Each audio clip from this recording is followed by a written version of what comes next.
Hello, welcome all to this webinar from the Global Farmer Network. Good morning, good evening, and good afternoon to everyone watching. Today's session is focused on bees, beekeeping, and biodiversity. I am Gina Gutierrez, a farmer from Mexico, and I'm the community director of the Global Farmer Network. Before we start, let me tell you something about the GFN. We were established in the year 2000 by farmers, and our focus still remains to connect, empower, and mobilize farmers worldwide. We believe in the power of knowledge transfer, which is why we created this webinar series and offer multiple approaches that focus on action, collaboration, and results that showcase agriculture as part of the solution to the main challenges we face as humanity. Our membership is formed by farmers from 69 countries from all different sizes and types of farming. Our mission remains to amplify the farmer's voice in promoting trade, technology, sustainable farming, economic growth, and food security. We have three great speakers today: a gentleman from Iowa, Bill Kauser, a gentleman from Rwanda, Pacific Shimimiyana, and a gentleman from Liberia, Samuel Roberts. We're going to start with Bill Kauser today. Bill, I welcome you to the stage, and the floor is yours. Well, thank you very much, Gina. And again, I want to extend my welcome here to the great country of Iowa and the United States. And things are going well here all of a sudden. Our government's kind of getting on its feet. We passed a big, beautiful bill last night. But I first wanted to start this off with, I know some of you know me pretty well, and I really like to dress the part. So I've been going out and starting to put my attire together for when I go out in public. And you go to the internet and you can buy all kinds of fun things like this. And I think the most fun thing is when you're on the boat and you have your bee shirt on.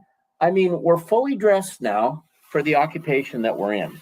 So between bee shirts and cow shirts and corn shirts, we kind of dress the part.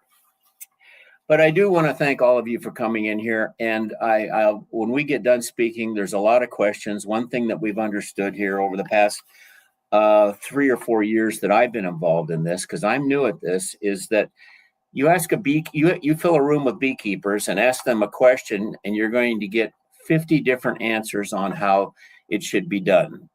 The other thing that I've learned very soon in beekeeping was learn to fail gracefully, because not everything works, and not everything works like it'll work for somebody else. So, Gina, if you want to go to the first slide there, we'll kind of get started here. Again, that's our state flag. We're very proud of this country, this state, and we've got quite a few rules and regulations as we go down through this, but I think we'll wait till the end. Go ahead, next slide, please. So, it was kind of silly. My niece went to UCLA under graphic design. And so when I started this beekeeping, I thought, we need a label. And so she's in California. I said, make me a label that can go on my honey jars that fits my personality. And this is what she came up with. She took a bee, put a cow head on it. Her stinger is a tail, or her tail is a stinger. And I was able to get her to squeeze in the Global Farmer Network logo on the bottom. Just as we, for instance, this year we harvested about 70 gallon, and we have 2 gallon left, and we have not sold one bottle yet. We tend to give it all away, which I hope to change that next year, but we'll see what happens. It's just so much fun to be able to have 2 or 3 bottles in your pickup, and you drive around and you see somebody that might need a little sweetness for the day or a little pep talk, why we hand it out. Next slide, please, Gina. So when I get started here, like I say, I've had some wonderful mentors that have helped me get through a lot of this. And when we look at, how we start bees, when we get our bees, especially we start a new hive, we buy them from a bee store that's actually about 40 miles from here. And we get 3 pounds of bees and a queen. And, it takes that first 45 to 60 days to really get the brood started down in the bottom box. And what we do is we just start with 2 brood boxes, and we put the queen at the top of the bottom brood box, because a lot of times I've had some struggles trying to get them to fill the brood at the bottom box. So they always want to go up to the second box and start laying eggs. So, and some of the facts that go along here, when you start reading about beekeeping, a good queen will lay anywhere from 1,400 to 2,000 eggs a day. So when you think of a hive, a mature hive having from 40 to 60,000 bees in it, it's just fascinating what you think nature does and what it's doing for us here. The other challenge that we've had here in this country, the U.S., is we've had a horrible devastation of bees. And I'm going to just go over some stats here. So far in this country, between June of 2024 and March of 2025, we have lost 1.6 million colonies. This year, when I went out to check my bees after the winter, I had 4 hives that swarmed, and I had 4 hives that were dead. And in Iowa here, we get very cold. We'll probably get, we can get up to 20 degrees below zero, which you're going to have to help me out, Gino, what that is in Celsius, but it gets very cold here. And we do wrap our hives, but we also have a challenge with some of the pests that go around here too. So there's a little statement here I'd like to read. Bees are crazy intelligent, and the work a bee does on all levels for Iowa food production is actually pretty impressive. The smallest bee can have one of the biggest impacts on agriculture and the world. The science behind beekeeping is amazing. And, we train, we try to teach ourselves, we watch videos, and that's really about the easiest way. And then where you live in the world, it's going to be different how you keep bees. Next slide, please, Gina.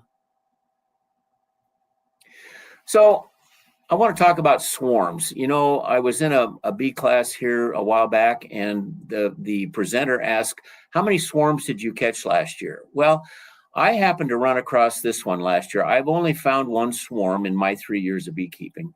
And it's amazing when you see thousands and thousands of bees on a tree limb like that. And it's almost haunting to walk up to that. And they're just, it's almost scary. So what I'll do is I'll find a hive. And if it's one of my beehives, I will not put them back in the same hive. I will go to a different hive and try to get 300 to 500 feet away from their home hive, and then replace them back in the box, and hopefully they'll stay and won't swarm again. So I've actually got some swarm traps I've set up this year that I'm going to try to increase my bee population. Right now today, we have 20 hives out, and we've got a few extra in case we can gather a swarm and kind of work from there. Next slide, please, Gina. So when we start out a hive, it's very important that we have the right feed for them, you might say. So in the lower left-hand corner, you can see what we call a feeder. And we put in there, a lot of people will take a 50-pound bag of sugar, and we'll boil it in with water and make a syrup out of it. And those feeders there will hold about 4 liters or 2 gallons. Well, between 4 liters and 2 gallons, depending on what it is. So then the other thing that we'll put in, and Gina, could you take me off camera just for a second? Or maybe we can just do it like this. So we also put a protein block in it in the feeder. And this just helps with different nutrients that the bee needs to be able to, especially for the queen, to be able to keep that health and keep that vigor going, because it is a very busy time for them. Okay, let's go back to the presentation. So as you can see, right now, the frame that you have over on the right, I'm trying to get some frames. Most of the frames I use have a wax colonyism in the center of the frame. So, but here we're trying to start some frames with just where they'll start the imprints down from the top and then work over. The other thing that we're finding really careful, if you want to be really careful when you're around these bees, and there's a few things. You know, you want to be safe, you want to be careful, and you want to be kind, because these bees can get pretty wound up, and so you want to stay at a steady, slow pace when you're working around your bees. Next slide, please. So you can purchase the feeds that you have here. These 5-gallon buckets that you get actually has the sugar syrup in it that you can purchase. Some people make their own, some people buy it. And then this is the other side is the what I call the protein bar that we try to keep in that hive all the time. You know, when the bees are really working hard and your hive gets clear full with that 40 to 60,000 bee population, you just want to make sure that that health and is very important. The other thing that I want to, if you could take me off camera again, please, Gina, is that we actually, I think I can get this to, we actually use an insecticide that here pretty soon I'll be putting this in. I try to put it in before we put any supers on, before they start gathering honey. So 2 or 3 times a year for the mites, we will take and put an insecticide strip in and make sure that those colonies stay away from clean mites. Okay, let's go back to presentation. Next slide, please. So when we look at, I've just pulled a few pictures here to kind of show what happens. And this is down in the brood boxes before we put the supers on. It's amazing how much honey they'll produce in the top part of that frame, and then they'll start reproducing down in the bottom part. And as you can see, these probably have only been out for about 3 weeks, so they're just getting started on the hive and really getting the brood boxes filled up. Next slide, please. Being safe is probably the best part. I found out my first year that I am really allergic to bees. This doesn't show a very good picture of it, but I had a bee bite me right between my forefinger on the top of my wrist. And within a matter of an hour, it swelled up to where I could barely see my fingers. So I went to the doctor, and of course, the stinger was still in there. He takes out this little cellophane package and takes a tweezer out and pulls the stinger out. And I received a bill for $492 for a surgery charge. So I think what I'm trying to say here is make sure you wear the protective clothing as much as you can. Well, you have to. The other day, just before I went to Washington, D.C., I was out and I just wanted to go move. I always set a large rock on top the hive so it doesn't blow the covers off when it gets windy here. And a bee came up and stung me right on the end of the nose. And I tell you, when I got on that airplane, I looked like a dog because my lips all swelled up and my nose you couldn't hardly see my nose. But by the time we finally got into DC and got some cold water out, it was fine. But we have to be safe. Anytime you go around those hives, make sure that you're dressed appropriately and wear white. When I first started this, I wear black coveralls all the time.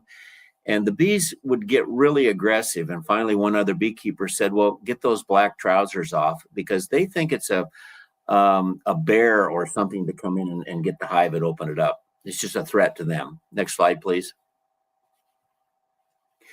So we're very fortunate here. My great-grandfather at the turn of the century purchased a farm here, and it has a 16-acre plot that's natural prairie. In other words, this plot of land has never been broken.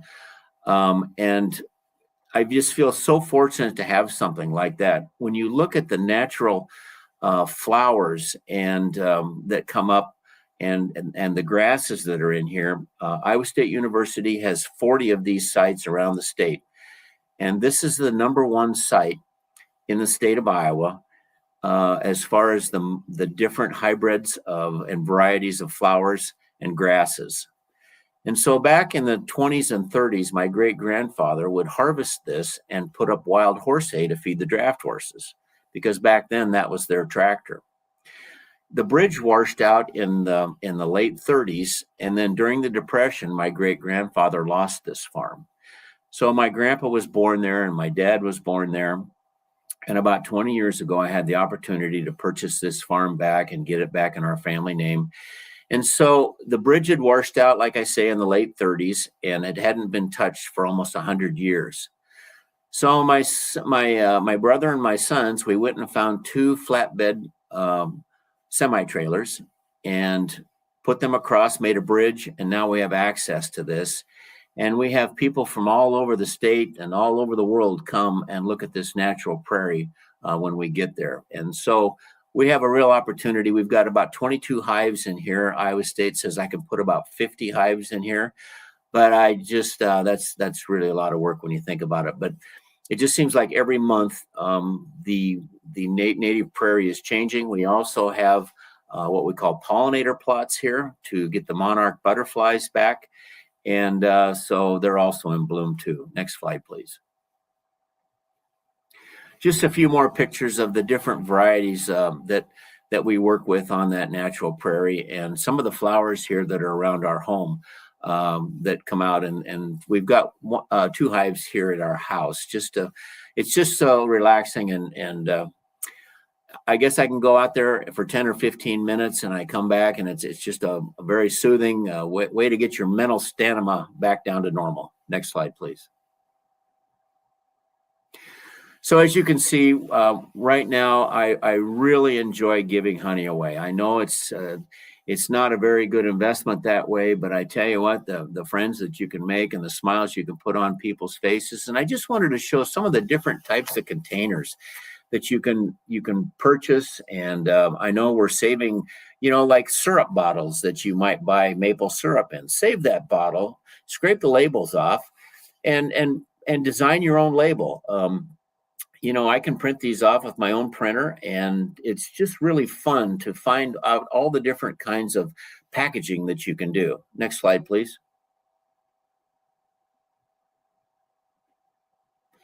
Is that the last one, Gina? Yes, that was the last one, Bill. Okay, so we'll get into more detail. I did want to show a few things that are very important to beekeepers. Number one is the knife. This is an amazing tool to be able to dig those frames out, to be able to push them around, to be able to get the bees pushed away. The next thing I really enjoy is actually what I call a picker. You can actually grab the frame with this picker and lift it up out of the hive. And the other thing that's easy to do, when you're trying to see if you've got larvae in there, it's a way to be able to just turn that up and really not take the chance of dropping it or losing bees off of it. And then the other tool that I really like to use is the rack. You can hang this off the side of the top box and then drop these in here, and you can continue to bring out 2 or 3 to be able to check your hives. So Gina, I'm going to turn it over to our next presenter, and we'll answer questions here later on. Thank you, Bill. We'll go to Rwanda, to Pacific. Thank you, Gina and Bill. It's a pleasure being on this webinar and talking about the best practices we are doing to protect our bees. Here in Rwanda, bees are part of what our traditional culture is all about, because they'll even call our country to just say that we are in a peaceful country. It means that they will say that it's a country where there is honey and milk. And bees have been part of what Rwandans took as the golden, like the product of nature, but as a source of nutrition, medicine, particularly in Rwanda. A lot of family are buying a lot of honey during rain season because of flu.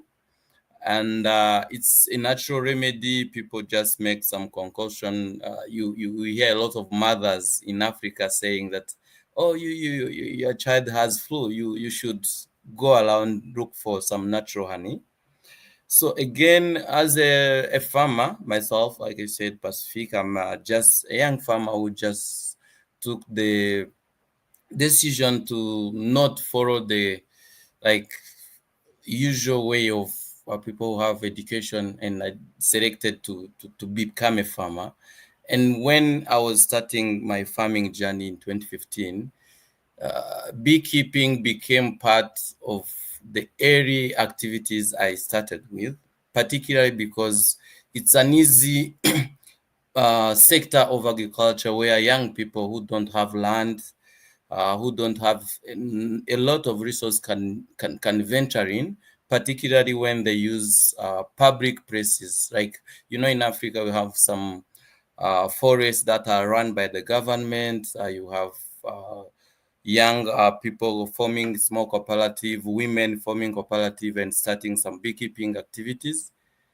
But as Bill said, beekeeping is a very sacred sector of agriculture where you feel like everyone is afraid of bees, because when they are not really well taken care of, when they are not well understood, they can become a danger to the society. Like Bill said, he has bee sting allergy. I have the same. It's a it's crazy how you see farmers know that bees can sometimes not be as friendly as people think, but when they are well treated, when they are well understood, and people go into running and sharing knowledge on how they can better handle bees around their farming, they make a lot of money.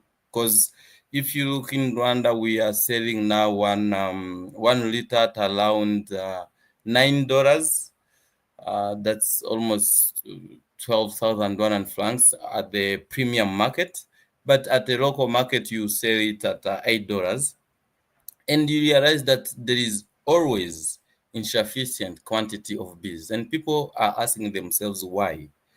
The reason particularly comes from some crop protection products that are used by farmers that are sometimes broad range, that will not tolerate bees. That's a reality we are facing on our farms. And as farmers who really care for the nature, who want their farms to better perform, we've understood the reason we need to protect the bees and be selective on what pesticide we are using at some point, and organize our activities that in a way that we don't create a conflict where farmers who are applying some crop protection technologies on their farm might feel like they are guilty of not protecting the bees.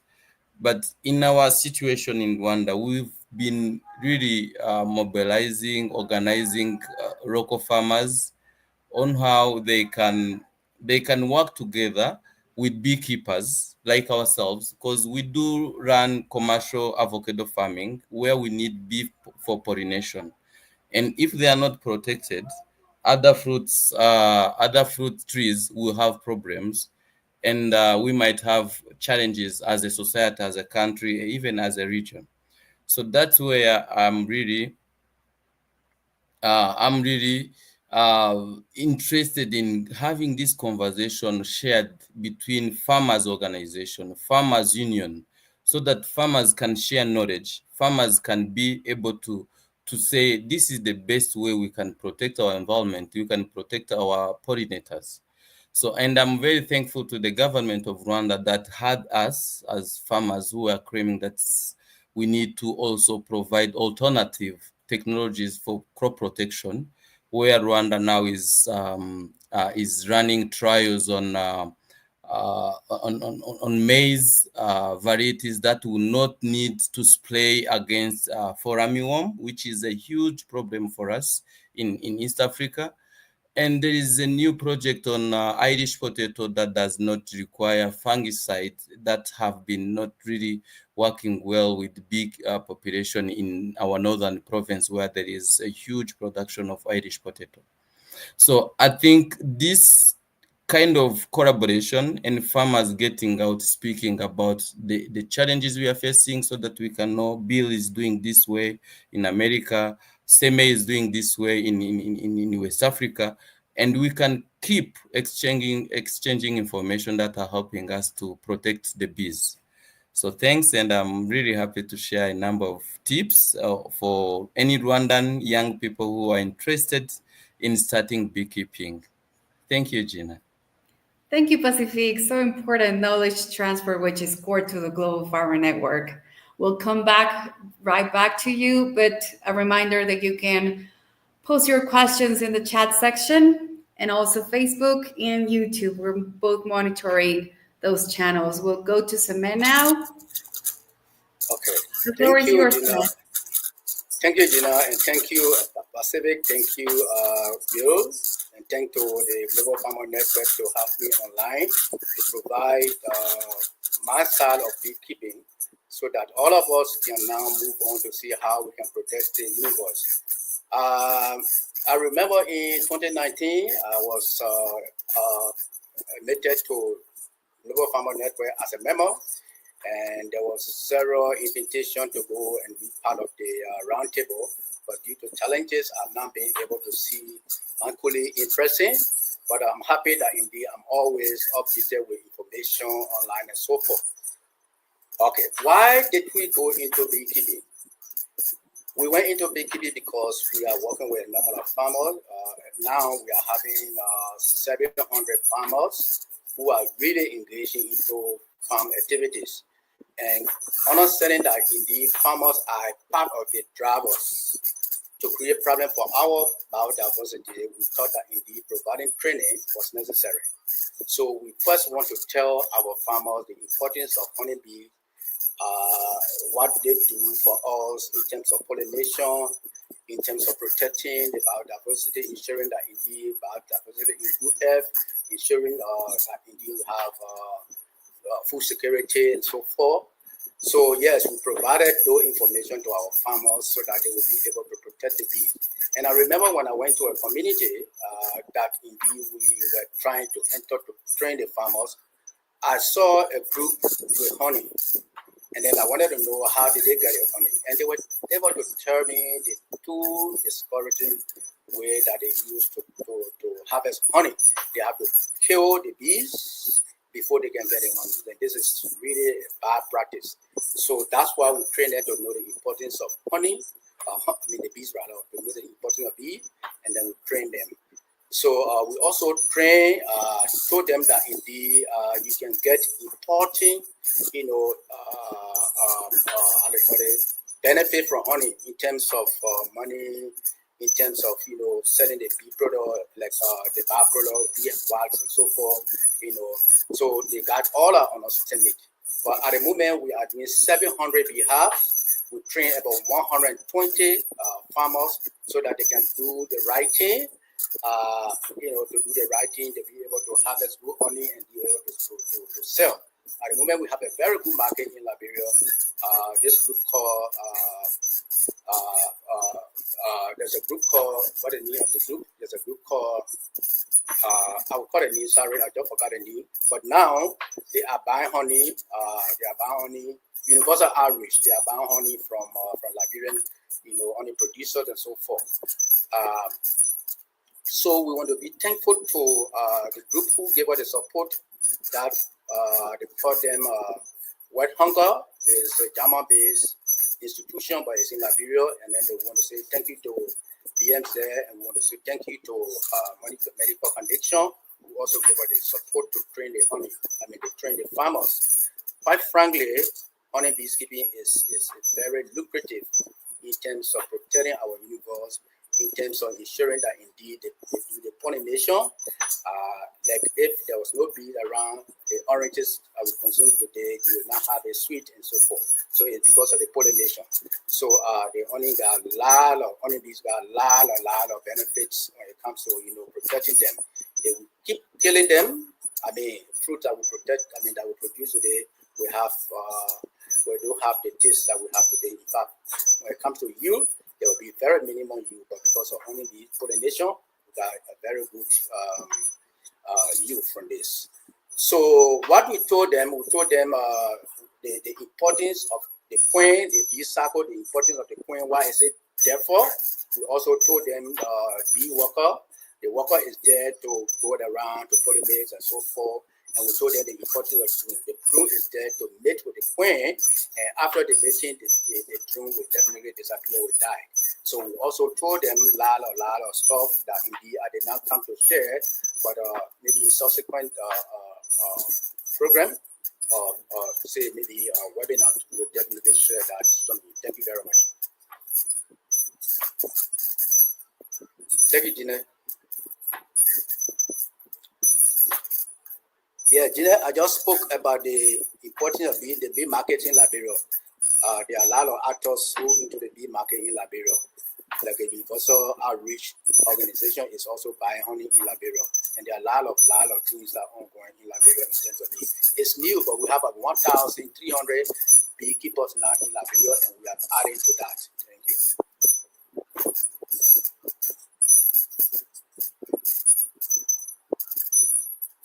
Yeah, so I have already summarized that. So we are expecting some questions from you guys.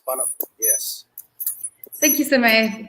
I was trying to work on your sound, but thanks for a great presentation. I'm going to add Mr. Kauser and Pacific to the stage.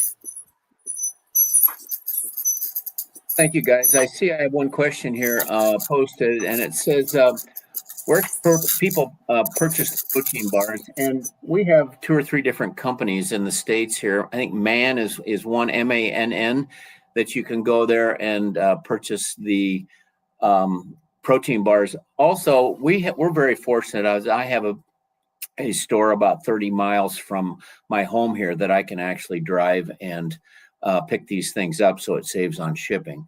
The other thing is, the other question I see here is, what can you do if you put the hives in your field and no bees go to it? Well, I tell you what, that's really difficult, and that's why I've put some of these bee traps up, because I believe, and you other 2 gentlemen can help me out. If you want to capture a beehive there, or a swarm of bees, I think you actually have to have some kind of bait around that hive to be able to bring them or make them come in there and actually be able to capture that hive. So what I've done here, and it's a very expensive way to do it, because today, especially with the shortage of bees, to buy a 3-pound package of bees and a queen, it'll be all the way from $150 to $200 per box. And so then when you get a hive, well, I actually added 2 new hives here the other day. And by the time you get done buying the feed, the protein bar, the feeder, if you put a queen extruder, so the queen can't go up through. I don't believe in that, but a lot of guys do. You'll spend between $550 to $700 per hive to start out from scratch. And so I just don't think it's possible to set a beehive out. It's not like when you think of a bat, there's a certain way that bats like to go in, and you can buy these bat boxes and all of a sudden you'll end up with bats in them. But I'm pretty sure that you have to have some kind of bait. Semi and Pacifica, do you have a way that you like to capture bees, or how you like? Do you split hives? What's your technology there? Yes, Bill. Seme, if I go, it depends on the region, particularly when you look at maybe in our East African region, we have different types of bees. Because for us in Africa, bees are these there is this in the West, they call it bees being Africanized, because our bees are so territorial and protective of their niches. And when you put out a new hive, sometimes these modern hives, Rangstroth, Kenyan top bars, they don't definitely get the bees entering your hive. You definitely need a bait, but the most important thing for us in my region, we use traditional beehive to just catch the swarms. And once you have the swarms established, maybe for 2 weeks, 3 weeks, then you can transplant those from the traditional beehives to modern beehives, where you'll be able to be flexible to working with your bees, and you can use queen extruders. You'll be able to use the deeper boxes and the shallow boxes, so that you can manage them. But with bees, it requires patience, because mostly those bees that we take from swarms that are from unknown beehives, they have different characters from the bees that a lot of people have been familiarized with. And for us, what we do, after I reach a time, maybe 2 months, we just monitor them, particularly on the temperament, secondary on how their size, because in Africa we have different varieties of bees. Like in East Africa, in my region, we can count around 7 that are different in size, quality of honey. And we sometimes take a new bee, that a virgin queen from known niches. Then those beehives, we know their behavior, if they can live around the communities. Hey, my 3 daughter just joining the conversation. So then once you bring all of you've transferred your bees to the modern beehive, then that's when you can maybe plan on grafting it with better behavior colonies, and you can get a virgin queen from somewhere. Then you transplant it there to your new hive. But the most important thing here is, how do we share this information? Because from region, people have different practices, because bees have different behavior depending on their region, particularly the challenges they face. And that's what I can say maybe about capturing swarms, and how you can work with that swarm to having an established bee colony. Sammy, you're on mute. Are you getting me now? There you go. Okay. So the question is, if you set a beehive and it has not been colonized for some time, what do you do, right? Was that your question? Okay. So usually honeybees, they look for safer habitat. They go around to look for a place that is very good for them. So when you get your beehive and it's not placed in a safe place, you will not get honey to colonize in a beehive. So you should always, as a beekeeper, you should always monitor your beehive. If after maybe 3 or 4 weeks and you don't have the bee colonized in a beehive, you need to relocate. Relocating also is better to see the environment where you have flowering trees and so forth, because when you have flowering trees in an area and you place your beehive and it's in a safe environment, eventually the honeybees will definitely colonize in that place. So yes, I will want to advise my fellow beekeeper to take that into consideration, looking at the environment to where they can put their beehive. Thank you. You know, guys, just to add to that, Sammy, is what we found here is a water source close. I tell you what, bees need water, and we're very fortunate to have some streams next to us, and maple trees and flowers. But a lot of people forget about the importance of having a water supply close. And then to ask you two gentlemen, what do you use for a bait? I mean, do you purchase a bait to go on your swarm hive collector? Semi? Most of us in Liberia, we use the bee, they call it bee wax. Bee wax. You know the honey, the comb. We process the comb into bee wax. And so when we have that bee wax is what we rub in the boxes on the top bar. You know, we use the Kenyan top. I mean, I call it bee boxes. So we use that bee wax to rub it on the top bar, and then that is the bait that we use.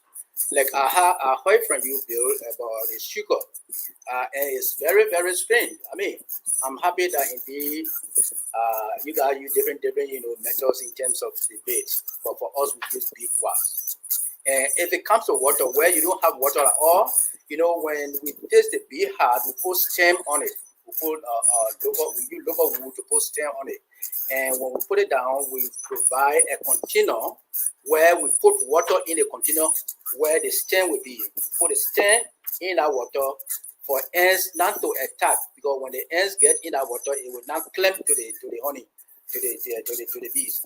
But we put that stem in a container and we put water, so that water will be around. And you know, when water source is not around at all, we put water in that container, and then and it will change the water on a regular basis, so that at least they will have fresh water. Pacifica, how do you do it? In our region, we normally use like the comb, like he said. You wrap the comb on the walls of your new beehive. Then sometime you can try to burn a few of the bee comb inside the beehive, new beehive. And there is this tip I was given by an old beekeeper here in Rwanda. If you have lemongrass, a dried lemongrass can be burnt inside the hive, or you rub it inside the walls of the wood. Sometime, and it has to also have seasonality. For us in Rwanda, you have 2 seasons for for honey production. We do harvest in January to March, and we also start harvesting again in August to September. During those season, they are mostly dry and it's very hot, and a lot of wild but also crops are flowering previous to that season.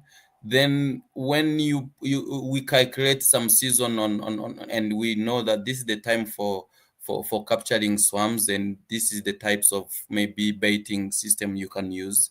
But the most important thing is that our region, it's very hard for people to use traps that are made in woods. Our bees, they will prefer mostly traditional beehives. Then they are transplanted. That's how it's a bit different from maybe people who are doing beekeeping in Europe or North America. Because for us, we are on equator. Our season is almost equal. Like we don't have this winter, and our bees have I would say localized themselves in this environment, and we whatever we do is calculated using months and days that you have to calculate and make that this is the time for swarms, this is the time for propolis correction. And recently I even found a Ugandan friend of mine, farmer, who is doing bee venom correction, and they can sell it to some Chinese companies that are importing honey and bee products from East Africa. So this leads into the next question, and I'll let you start with it, Pacifica. How long will a hive last? I know in the States here, we have a challenge because of the extreme temperatures that we go from one end to the other. But how long can the two of you, when you put a hive together, what's the longest lifespan of a hive you've had? If I may start, is the time frame of this beehive structure differ depending on the types of, because when we are using top bars that are hanged, they can last longer because they are not attacked by any like soil sourced pest. And it also comes to the selection of the quality of timber you are going to use, the wood. Um, Pine tree give better and long lasting beehives, although some pines from our region have some some essences that bees don't seem to like. So there is another tree alternative called a gravelia, which is a wood that is preferred by many, but does not rust. It can go to 2 years, 3 years. But for the traditional hives, they normally go for 2 seasons, then they are changed.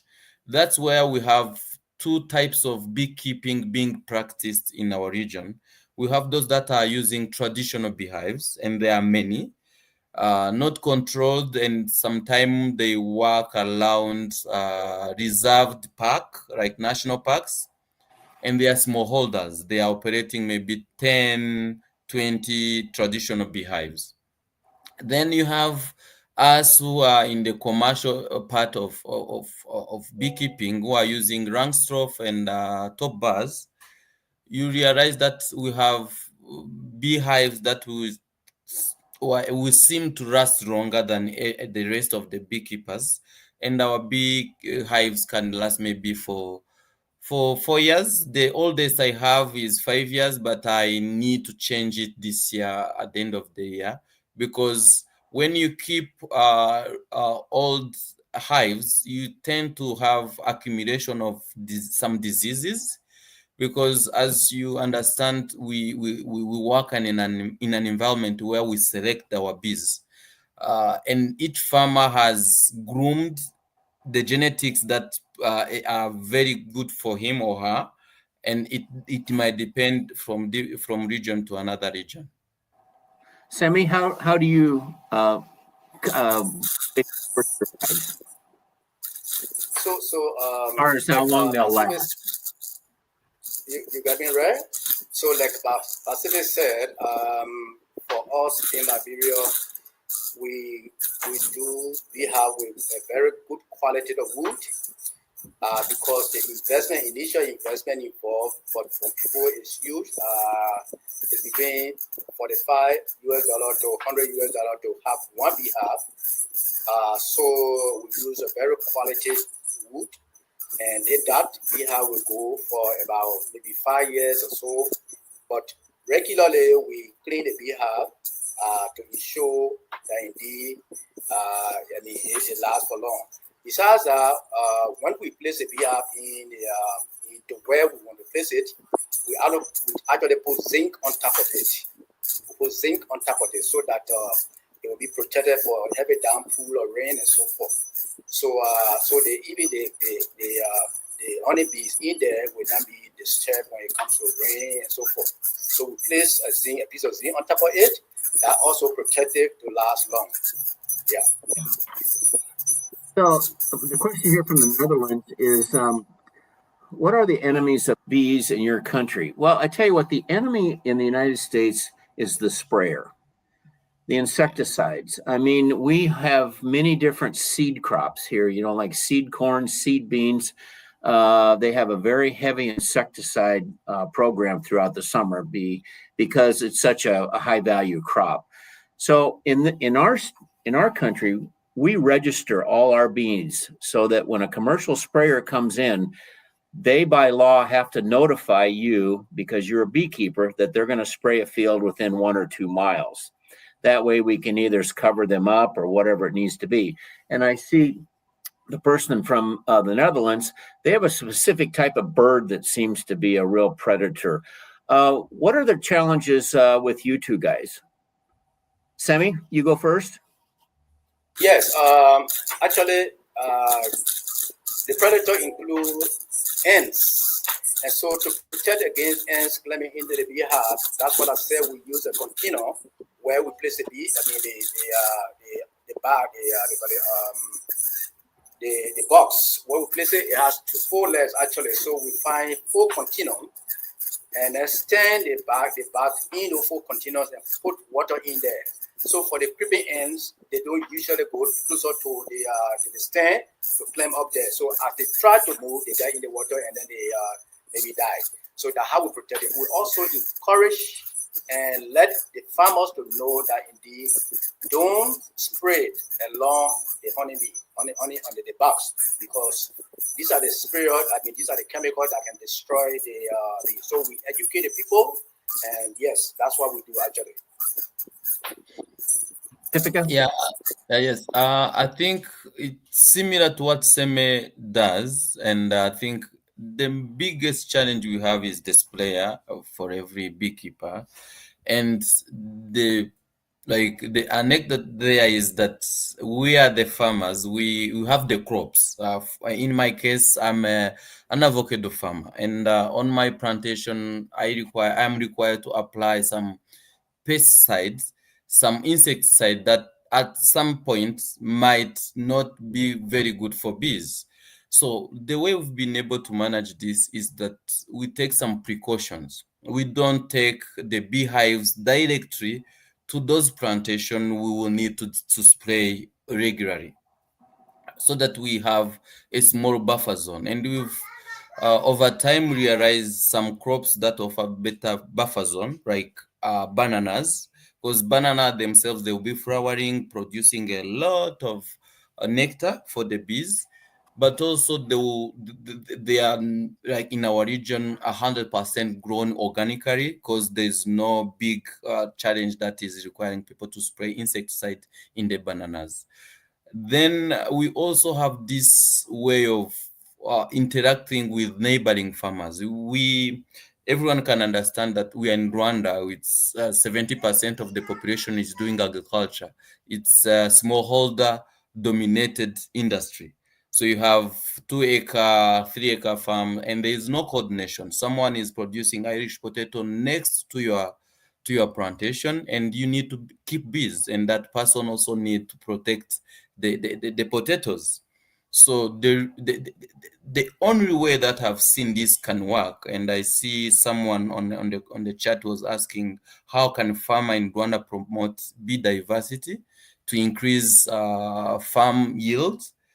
The best thing is to coordinate between farmers unions, cooperatives, but also neighboring farmers to get together at some point and say, it's not really good for you to do spraying during the heavy flowering season of your farm, because that's the time that the bees are on your farm. So you can make better schedules. Then you skip that period, because if we say for maize, we know that bees will come for pollen in maize plantation, and we are requiring some, like, talking to our neighboring farmers. Okay, it's better you spray before the flowering of the corn.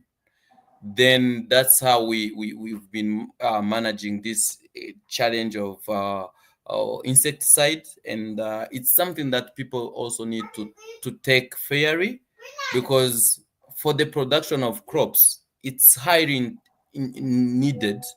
Because for us in Rwanda, for potato, Irish potato and tomato, a farmer will have to spray maybe 12 times in one production cycle. That's where we've been also vocal, asking for alternative technologies like BT, because for people who have BT technologies, it's a bit tolerable. They don't spray a lot. Maybe they will reduce spraying from 12 to 3 to 7, maybe no more than 5. Then we can coordinate as farmers in communities. Yeah. One of the comments that one of you gentlemen made, and and I challenge all of our individuals that are watching this, is I challenge you to go start a couple beehives. I tell you, it's an amazing thing that it's very low cost to get started. It's a neat way to start to generate some income. The personal satisfaction of just sitting there and seeing the production of what you have. It's really fun. When I go to Washington, D.C., I have 4 or 5 other gentlemen or families that we always take our honey with us, and we always have a honey tasting party because all honey tastes a little bit different. And we all use this as our taster. So we go along everybody's jar and we do this and we taste, and there's never a winner because they're all winners. But to see the variation of taste and color in honey is amazing. But it's kind of like in our country here, we have a lot of what they call CRP, and it's land that's been set aside and there's grass on it, and there's nothing on it.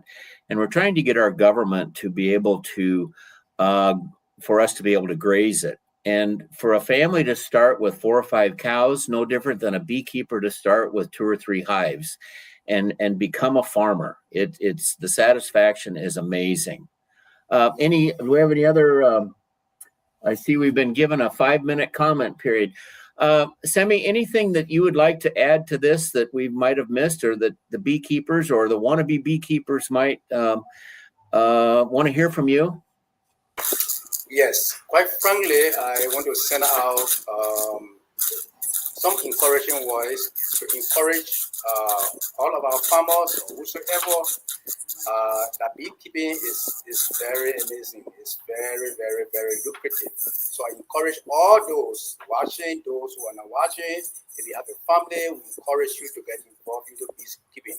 It's just sleeping and making a lot of money. Not stressful, but it's just lucrative. I'm encouraging everybody so that you can try one like Bill said. It is interesting to get involved, to see yourself interacting with the nature. Thank you very much. Pacifica? Yes, closing up, I'll call every farmer, particularly the young farmers who are entering agriculture, to be interested in having some bee colonies around what they are doing, because it will help them understand the nature and the flow of seasonality in your region better than anyone, because bee stories, they come with family stories. So you get to produce some honey for your friends, you gift people, and they'll, like, you can't understand how people are happy when they get a gift of honey. Then also we also need to see how are we doing it, because beekeeping requires patience, but also ability to understand the safety need behind beekeeping, because once you start it, you realize that you have to be gentle with nature. And that's the beauty of being a farmer, because you get to interact with life in all its forms. Beekeepers have very nice stories of how bee exist and how they interpret the world we live in a different manner than what we normally people think of the world. So thank you, and I call upon everyone. Let's beekeepers. I got to tell you, to be able to produce local honey, it's probably one of the greatest health foods you can possibly put into your body is local honey, and it's just a true gift from God.